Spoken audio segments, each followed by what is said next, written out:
we continue to look at 30 years of democracy and also celebrate and honor those who have made their mark in South Africa. And having decorated a South African director and filmmaker, Angus Gibson, with us here in studio, an absolute honor today.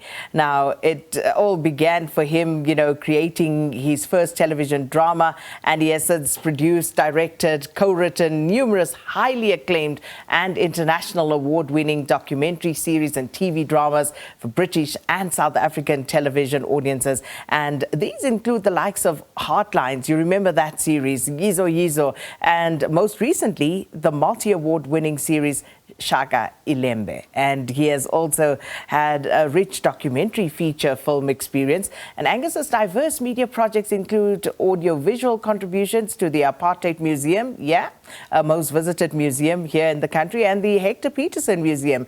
Angus also is here with us in the studio. So welcome to Morning Live. And Thank you so much for coming through. Very happy to be here. Well, just listing only some of your works, and already it's like, wow, wow, wow. And let's start somewhere. Let's take 1994, because we are celebrating 30 years of democracy in the country today. And you've done so many great things. And one of your works was, of course, that documentary on Mandela. So 1994, well, let me take it a little bit back. 1993, I was working in a film collective called Free Filmmakers, and this man sort of joined us. He was living in America, and he was making a film on Mandela. He had been asked to do the autobiographical film on Mandela. And he said to me, he'd really like me to work with him. And I was busy on another project, and I said, no, I can't do it. Anyway, sort of just before Christmas, the other project, which was a BBC project, fell apart. And so he came to me and said, come on, get on board the Mandela project. And so that Christmas, I got on a plane and I went to the Bahamas, where Mandela was spending Christmas and New Year. And I went to this island and I spent these days in this beautiful place with this incredible water outside, speaking to Mandela. Each morning we would sort of spend several hours, and then we would do our own thing in the afternoon. And so that was the beginning of that project. And Christmas and New Year we spent together. And then I was there sort of pretty much with him until inauguration. So that was an incredibly privileged view of that moment in South Africa. And in fact, on the night that the ANC won the election, the Carlton Hotel was still operating at the time, and everybody was there. And we went to the ballroom of the Carlton Hotel to celebrate. And that first bottle of champagne that was opened was handed to Chris Hani's widow. And she carefully opened the bottle of champagne, well, not so carefully, and it shot across the room, and the cork hit me on the cheek. And so that was my beginning to these years of democracy. And what a fabulous memory, and being able to capture that, because it's so important, and this is what I love about documentaries, because it is so important that we capture those moments and tell the stories, because memory fades, people forget, and it's important to document all of these things along the way. Yeah, I mean, it was an incredibly privileged position. I mean, I think it was not a good moment to make an autobiographical documentary, in the sense that, he was about to become president. So, of course, everybody around him was extraordinarily cautious. And he was cautious about being presidential, which is never the best way to, find out what a person really is. nevertheless, it was a great experience, and I was happy to be there. Yeah, and then of course, Angus, for you, I mean, here you are, as you say, incredibly privileged position, spending time with Madiba, you know, being able to work on this particular project. But it's not just that, you know, you then go on to produce some of the most iconic works in this country. So what do you think? Is it just luck? Is it, you know, that these particular projects, you know, fell to you? Or how does that happen, that one man gets to do all of these iconic works? Luck. I do. I mean, at the moment, I feel incredibly lucky doing the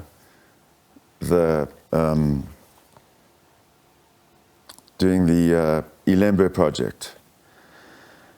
And you know, I went to the the premiere of Queen Mojaji, and Duma Ndlovu made a speech there, and during the speech he looked up into the audience where I was sitting, and he said, "Angus, you don't know how jealous I am of you." Because you know, he is you know, a person with an entire Zulu experience who has not had the privilege of making the series, and here I am as an outsider, in a sense, getting that privilege. And you know, as a white South African, I've often been aware of, you know, in the contemporary world, where there's such a sense of you should be speaking about your own community, I'm very aware of how much I trespass. And in fact, there's a documentary series I did which follows people through their lives. And it's a British format. And basically, they take a person at 7 and they say, well, the idea is that at 7 your life is formed. Everybody, like, what will happen in the future is already there. So anyway, they were looking for a director in South Africa, and they wanted a black director. So they came to me and they said, "Can you recommend somebody?" So I gave them a list of people that I thought they should go and speak to. And about a month later, they came back to me and they said, "Well, will you direct it?" And I said, "Well, you know, I'm not a black South African." They said, "Well, we haven't found somebody with the necessary experience." And so I said, "I'll do it, but in fact, I want to voice the show. I mean, I want my voice on the show because I want it clear that I am a white South African, and I come from that particular position of considerable privilege." Anyway, so I started that project, which I've done every 7 years, which is an extraordinary. I also feel incredibly privileged to be doing that. And you know, not many years later, I think there were many black directors with a kind of track record that would have been suitable in that moment. And so that was kind of something to do with history and time and slow transformation in that moment. You think of something like Yizo Yizo. Yeah. And the time at which that came out, and the sort of themes, you know, that came through in that particular series. Were you nervous about how that would be received? On the premiere of this first screening of Yizo, it was at Mega Music in Newtown, and it was packed. And we had a sort of a compilation. It wasn't a screening. It was some sort of premiere, and there was a compilation of 20 minutes, and the audience went completely insane in that space. And Tebogo, who I was sitting with, turned to me and said to me, "Angus, we've made a monster." And And in fact, friends of mine that had come to the premiere sort of afterwards said to me, I think this is very, they said to me, we think this is irresponsible filmmaking. But you know, we had really properly researched that series. We had spent a year in the schools, and it was all based on anecdote. You know, we had sat in a room, in this bare room, and people would come back, you know, with so for example, Taboko came back and he said, I was at a school today and this kid opened this lunchbox and there was a hand grenade inside, you know. So that sort of little anecdote went on the wall. And in fact, it never landed in the series. But, and then, you know, another person would come in, and Tutuzeli Machoba came in and said, you know, I met a kid that's called Papa Action. And so Papa Action went up on the wall. And so we had a name for one of our characters. So it was all rooted in a real world. And I had come out of doing documentary. So I suppose it's the real world that interests me.